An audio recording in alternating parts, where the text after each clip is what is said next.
Bueno, buenas tardes a todos. Yo también quiero agradecer a la organización el haberme invitado a participar. Quiero agradecer a todos los asistentes el aguantar a estas horas aquí. Y lo que no agradezco tanto es el tema adjudicado ni el horario. ¿Y por qué no agradezco tanto el tema adjudicado? Pues creo que me ha tocado bailar con la más fea, o el más feo en este caso. Ya en 2009 se publican dos editoriales, uno en Europace y otro en Hard Rhythm, que ya nos dicen si necesitamos seguir hablando de la estimulación antitaquicardia en aurícula y si los algoritmos selectivos preventivos de fibrilación auricular se ha escrito ya el capítulo final. Pienso que no, voy a tratar de salir del paso, pienso que tenemos que seguir hablando, para eso estoy yo aquí y voy a tratar de justificar el por qué seguimos hablando de los algoritmos preventivos y de la estimulación antitaquicardia. Bien, ¿por qué tenemos que seguir hablando de ello? Pues sabemos que la fibrilación auricular es muy frecuente en los pacientes con marcapasos y que esta fibrilación auricular aumenta conforme aumenta el tiempo de seguimiento. Así, en los pacientes con enfermedad del nódulo sinusal se estima que el 57%, sabemos que el 57% presenta fibrilación auricular a los 10 años y que este porcentaje es actualmente, este trabajo es un poco antiguo, como veis es de 1995, pero me gustaba la imagen y por eso la he puesto. Actualmente, con el envejecimiento de la población, la fibrilación auricular en los pacientes con enfermedad del nódulo sinusal a los 10 años se estima que alcanza hasta un 68%. En pacientes con bloqueo auriculoventricular, la fibrilación auricular está presente alrededor de un 26% de los mismos. Y como digo, tenemos que seguir hablando de algoritmos preventivos porque sabemos que la estimulación auricular disminuye el riesgo de desarrollar fibrilación auricular tanto en pacientes con enfermedad del nódulo sinusal como en pacientes con bloqueo auriculoventricular, siempre que el seguimiento supere los 9 meses. Diferentes estudios prospectivos aleatorizados así nos lo han demostrado, que quedan reflejados en esta diapositiva. Por otra parte, el dispositivo marcapasos o desfibrilador con un cable auricular es un elemento importantísimo para diagnosticar episodios de fibrilación auricular asintomáticos, una vez superados los problemas de detección. Y no solo diagnostica los episodios de fibrilación auricular asintomáticos, sino que también es capaz de observar y determinar qué desencadenantes encontramos. Por ello, a finales de los años 90, principios de 2000, todas las empresas fabricantes de marcapasos desarrollan algoritmos preventivos de fibrilación auricular que consisten en una sobreestimulación auricular, bien de forma continua, como en este caso, respondiendo con sobreestimulación auricular cuando aumenta la frecuencia sinusal, o bien ante desencadenantes como pueden ser las extrasístoles auriculares, los episodios de cambio de modo después del ejercicio, otras durante la pausa post-extrasistólica. Como digo, todas las empresas desarrollan sus algoritmos preventivos de fibrilación auricular. No me voy a entretener en describir los diferentes algoritmos porque pienso que no es el escenario y solo decir que, además, los dispositivos de Medtronic disponen del tratamiento mediante estimulación antitaquicardia de los episodios de arritmias auriculares organizadas. Como siempre, cada fabricante tiene su algoritmo o sus algoritmos, como siempre, cada uno lo llama de manera diferente para facilitarnos el trabajo a todos los que nos dedicamos a ello. Pues bien, como digo, cada uno desarrolla su algoritmo o sus algoritmos y a mediados de los años 2000 se publican múltiples estudios prospectivos, unos aleatorizados, otros cruzados, que tratan de evidenciar la eficacia de estos diferentes algoritmos y que fueron maravillosamente resumidos por Marisa Fidalgo en una publicación en la Revista Española de Cardiología. Como vemos, los resultados no son homogéneos, los periodos de seguimiento son cortos, cada uno analiza unos objetivos y todos estos estudios reúnen una serie de factores de confusión que restan potencia a los resultados y que explican un poco la disparidad de los mismos. Estos factores de confusión son que el 16 al 45% de los pacientes, simplemente por el hecho de implantarles un marcapasos y tratar la bradicardia, ya no vuelven a tener fibrilación auricular en estos periodos de seguimiento. Por otra parte, todos los algoritmos que se desarrollan en este periodo de tiempo, al aumentar la estimulación auricular, llevan apareado un aumento del porcentaje de estimulación en ventrículo derecho que, como hemos visto, puede favorecer el desarrollo de fibrilación auricular. Por otra parte, son muy frecuentes los problemas de detección auricular inadecuada, detectando episodios de fibrilación auricular de forma, como digo, incorrecta, que alcanza hasta el 46% de los pacientes. Los periodos de seguimiento de todos estos estudios son cortos. Como he dicho, la disminución del riesgo de fibrilación auricular con estimulación auricular, tanto en aurícula aislada o con estimulación DDD, se empieza a observar a partir del 9º mes. Todos estos estudios son desarrollados con seguimientos cortos de 3 a 6 meses y, como ya hemos comentado, los objetivos son muy diferentes y las poblaciones en las que se realizan también lo son. Estaba el último de los estudios que había puesto en la diapositiva anterior. Para intentar paliar todos estos factores de confusión o alguno de ellos, se desarrolla el estudio SAFARI, que se publica en 2009, que es un estudio internacional, multicéntrico, prospectivo, aleatorizado, paralelo, en pacientes incluidos en 78 centros de América y de Europa. Pretende incluir un número amplio de pacientes y pretende hacer un seguimiento más largo. Pues bien, intenta enrolar a 555 pacientes con indicación 1 o 2 de estimulación, todos ellos con fibrilación auricular demostrada, pero vemos que únicamente cumplen luego el criterio, los sigue durante 4 meses, durante el cual han de presentar una carga arrítmica superior al 0%, y solo con haberles implantado un marcapasos de los 555 tienen una carga superior al 0%, una carga arrítmica superior al 0%, solo 240, que son los que puede aleatorizar. Los aleatoriza a activar 6 algoritmos preventivos de fibrilación auricular, son marcapasos Vitatron, como he dicho, Selection 9000, y el otro grupo a no activar los algoritmos de prevención de la fibrilación auricular.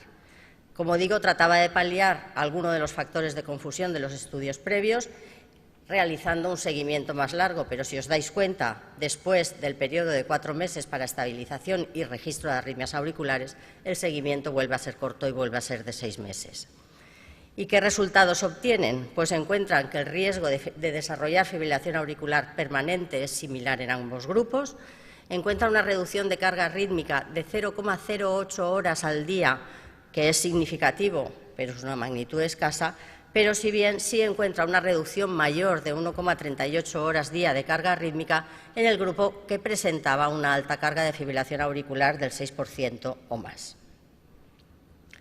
En España se realiza un registro realizado en varios hospitales españoles que incluyó 68 pacientes, también con marcapasos Vitatron y con indicación 1 o 2 de estimulación y con fibrilación auricular demostrada, a los que les activaban 4 algoritmos preventivos, pero programados de forma individualizada y seguían durante 100 días. También se encuentra una reducción de la carga arrítmica que pasó de 3,9 a 1,3% y fue significativo. El estudio POT, también realizado en España, analiza el impacto que puede tener la estimulación auricular antitaquicardia sobre el desarrollo de fibrilación auricular cuando se asocia a los algoritmos preventivos de fibrilación auricular.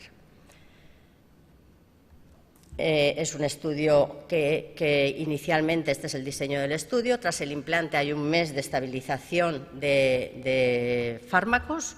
Luego es pacientes con indicación 1 o 2A de estimulación, con fibrilación auricular demostrada. Para ello tienen 3 meses antes de la aleatorización en donde han de registrar episodios de fibrilación auricular. Es un estudio cruzado en el que a los 3 meses aleatorizan a activar los algoritmos preventivos de fibrilación auricular o los algoritmos preventivos más estimulación antitaquicardia de arritmias auriculares organizadas. Y después descansan un mes sin algoritmos y los vuelven a cruzar, el que estaba en un grupo pasa al otro y el otro al anterior. Pues bien, ¿qué resultados obtienen? De nuevo, de 199 pacientes que había que incluir, solo se pueden aleatorizar 85 pacientes. Este estudio está realizado con marcapasos AT500 de Medtronic y digo que solo pueden aleatorizar 85 pacientes porque el criterio de aleatorización era que durante este primer periodo presentaran 30 minutos o más de fibrilación auricular a la semana. ¿Qué resultados encuentran? Pues que en ambos grupos se reduce la carga arrítmica en el primer periodo en un 72% y que no hay una reducción significativa en el segundo periodo. Por otra parte, no encuentran diferencias significativas entre la reducción de la carga arrítmica con algoritmos preventivos frente a la asociación de algoritmos preventivos y estimulación antitaquicardia. También, para tratar de paliar los efectos de los seguimientos cortos, Hillis, en el año 2009, publica este estudio, también realizado en pacientes con indicación de estimulación y con fibrilación auricular demostrada, con marcapasos AT500, en el que finalmente pretendía incluir más pacientes, pero finalmente solo incluye 71, porque desaparece el dispositivo, y los aleatoriza a estimulación DDD más algoritmos preventivos más estimulación o DDD más estimulación antitaquicardia sin algoritmos preventivos. No incluye un grupo solo de estimulación con algoritmos preventivos porque los resultados de los estudios anteriores no le parecían lo suficientemente contundentes para hacer este grupo. ¿Y qué resultados se encuentra? Pues los resultados son un poquito desalentadores. La carga arrítmica se mantiene estable a lo largo del seguimiento en pacientes con estimulación DDD, se mantiene estable a lo largo del seguimiento en pacientes con algoritmos preventivos más estimulación antitaquicardia, pero aumenta de forma significativa a lo largo del seguimiento en aquellos pacientes a los que les activa únicamente la estimulación antitaquicardia. Si analiza la existencia de tratamiento antiarrítmico 1 o 3, encuentra que la carga arrítmica se mantiene estable en aquellos pacientes en que mantenían el tratamiento antiarrítmico con fármacos 1 o 3, pero también la carga arrítmica, la carga arrítmica aumentaba de forma significativa durante el seguimiento en aquellos pacientes a los que se les suspendía, tras la implantación del marcapasos, el fármaco antiarrítmico. Concluyen diciendo que la estimulación antitaquicardia y que la estimulación antitaquicardia combinada con los algoritmos de prevención de la fibrilación auricular no aporta ningún beneficio incremental para reducir la carga arrítmica de fibrilación auricular a largo plazo, comparada con la estimulación convencional DDD. Pero, sin embargo, la estimulación antitaquicardia puede ser beneficiosa en el tratamiento de las arritmias auriculares organizadas o del flúter en pacientes individualizados. Los antiarrítmicos 1 o 3 deben continuarse tras la implantación del marcapasos si lo que se escoge es una estrategia de control de ritmo de la fibrilación auricular. Bien, como hemos dicho, en este estudio de Hillis había también una serie de críticas posibles, como era que los pacientes del grupo con estimulación antitaquicardia incluían un mayor número de pacientes valvulares y un mayor número de pacientes sin tratamiento antiarrítmico. Y luego, por otra parte, como hemos comentado al principio, que todos estos algoritmos conllevan un aumento de la estimulación en ventrículo también, que puede ser innecesaria y deletérea, como hemos visto anteriormente, se analizaban cómo aumentaba la fibrilación auricular conforme aumentaba el porcentaje de estimulación ventricular. En este estudio no encontraban una correlación lineal como se ha encontrado en otros estudios, pero ello lo explicaban comentando que, aunque el porcentaje de estimulación ventricular se obtenía con los registros y los contadores del propio dispositivo, pero que existían en un alto porcentaje latidos de fusión, que no eran latidos totalmente estimulados, sino que eran latidos, había alto porcentaje de latidos de fusión o de pseudofusión, y con esto explicaban este tema. Bien, para tratar de aclarar un poco el tema de los algoritmos preventivos asociados a la estimulación ventricular o con los algoritmos de prevención de la estimulación ventricular, se diseña el estudio Minerva, cuyo diseño se publica en el año 2008. Los resultados, está terminado el estudio, pero no se han publicado los resultados. Es un estudio prospectivo, multicéntrico, aleatorizado y simple ciego, que pretende incluir y que ha incluido 1.300 pacientes con indicación 1 o 2 de estimulación y fibrilación auricular demostrada, que los aleatorizan a estimulación DDD, a estimulación DDD con algoritmos preventivos y con estimulación antitaquicardia, o a estimulación DDD con MVP activado. Los objetivos del estudio es analizar el desarrollo de fibrilación auricular permanente, muerte y hospitalizaciones cardiovasculares a 2 años de seguimiento. Como digo, no tenemos resultados aún y habrá que esperar a la publicación del estudio. Y bien, ya para terminar, el año pasado se publica el estudio ASER, que es un estudio realizado con marcapasos en YUD en pacientes mayores de 65 años con un marcapasos o un desfibrilador implantado en las 8 semanas previas con antecedentes de hipertensión arterial sin fibrilación auricular y sin tratamiento anticoagulante a la entrada. Incluye 2.580 pacientes, de los cuales 129 pacientes eran portadores de un desfibrilador. El objetivo primario fue analizar la relación existente entre el registro de fibrilación auricular asintomática por el dispositivo y el riesgo de ictus, pero como objetivo secundario realizan un subestudio en el que aleatorizan a todos los pacientes a los que se les había implantado un marcapasos a activar el algoritmo de sobreestimulación auricular continua o no, como preventivo de fibrilación auricular. Bien, los resultados del primer estudio del ASER, del primer objetivo, concluyen que la detección de taquiarritmias subclínicas, aunque no haya una arritmia o una fibrilación auricular clínica, ocurre frecuentemente, se presentó en el 10% de los pacientes, fueron 261 durante el seguimiento, como he dicho, que fue de 2 años y medio. Es decir, concluyen diciendo que el registro de fibrilación auricular asintomática sí que se asocia, se presenta frecuentemente y se asocia significativamente a un riesgo aumentado de ictus o embolismo sistémico. Este aumento de riesgo de ictus o embolismo sistémico fue de 2,5% en pacientes en los que se registraban arritmias asintomáticas, aumentando conforme aumentaba la duración de las mismas. El riesgo de fibrilación auricular clínica en pacientes que presentaban arritmias auriculares subclínicas fue de 5,5%. Bien, y en el subestudio del ASER, que era el grupo de pacientes con marcapasos que aleatorizaban a recibir sobreestimulación auricular continua como algoritmo preventivo de fibrilación auricular o no, no hubo diferencias en cuanto a efectos adversos, no hubo diferencias en cuanto a incidencia de ictus, muerte, embolismo periférico o ingreso por insuficiencia cardíaca durante el seguimiento. Tampoco hubo diferencias significativas en cuanto al tiempo de inicio de fibrilación auricular clínica, pero sí que se encuentra un mayor crossover en el grupo de sobreestimulación auricular continua que han de pasar al grupo contrario. También se encuentra una mayor detección inadecuada de fibrilación auricular en el grupo de sobreestimulación auricular continua y, curiosamente, se encuentra también una mayor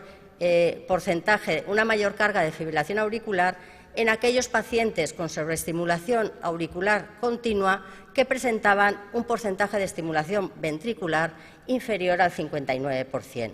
Este 59% es la mediana de estimulación auricular que existió en el grupo global de estudio. Y, por otra parte, también en el grupo de sobreestimulación auricular continua hubo, como es lógico, un mayor número de recambios. La conclusión de este estudio es que la sobreestimulación auricular continua no previene el inicio de fibrilación auricular, se tolera mal y acelera el recambio del generador. Como digo, me ha tocado bailar con el más feo, pero bueno. ¿Y qué nos dicen las guías de los algoritmos preventivos de fibrilación auricular? Pues bien, las guías de fibrilación auricular americanas del año 2011 nos dicen que los algoritmos preventivos han mostrado resultados mixtos sin afectar a la calidad de vida, ni al número ni duración de los episodios de fibrilación auricular, ni a las hospitalizaciones. Nos dicen algo que ya sabíamos, pero inciden que la estimulación auricular o bicameral frente a la ventricular disminuye el riesgo de fibrilación auricular e ictus en pacientes con bradicardia y que el valor de la estimulación como prevención primaria de la fibrilación auricular recurrente no ha sido probada. Las guías, la actualización publicada recientemente de las guías europeas de manejo de fibrilación auricular no hablan de los algoritmos preventivos de fibrilación auricular. ¿Y qué nos dicen las guías de estimulación?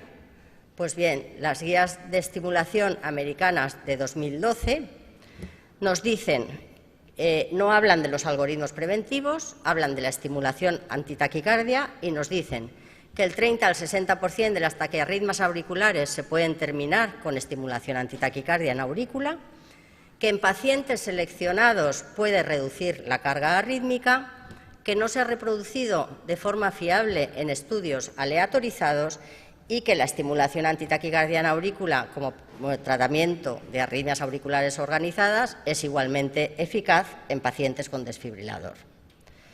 Y así establecen con una indicación 2B con nivel de evidencia B el que la estimulación permanente se puede considerar para la prevención de la fibrilación auricular recurrente, refractaria a drogas y sintomática en pacientes con enfermedad del nódulo sinusal.